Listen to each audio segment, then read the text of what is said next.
Aujourd'hui, là, on est au cœur de la charpente du cœur de Notre-Dame. Évidemment, c'est un moment incroyable et un de nos chantiers, vous imaginez, assez emblématique.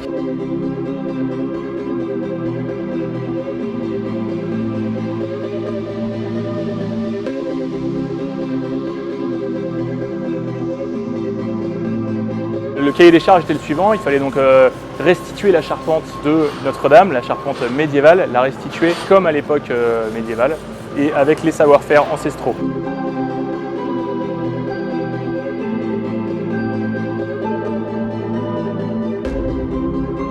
Autour de 1300 arbres ont été coupés pour réaliser le chœur et la nef.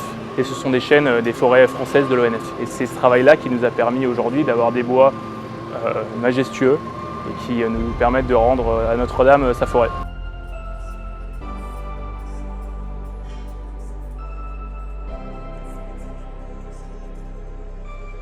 Le cœur de la charpente de Notre-Dame monté entièrement à blanc chez nous, ici à Saint-Laurent-de-la-Plaine, et qui est prête dans les prochaines semaines à venir s'installer sur les toits de Notre-Dame. C'est un projet emblématique pour Perrault, c'est un projet immense, c'est un projet dont on se souviendra et qui marquera l'histoire des ateliers Perrault.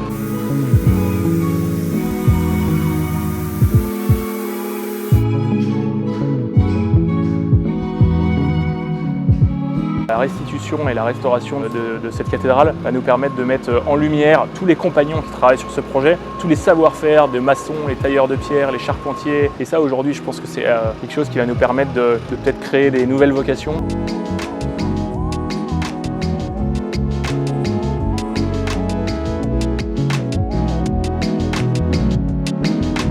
En fait, la complexité, c'est qu'on avait une grosse équipe à gérer et on a une qualité exceptionnelle à sortir. On n'a pas le droit d'avoir une imperfection ou un moment de doute sur ce chantier-là. Donc plus on est nombreux, mieux c'est. Notre-Dame, en termes de charpente, elle était réputée dans le monde entier. En fait, on considère cette charpente-là, c'est la nôtre.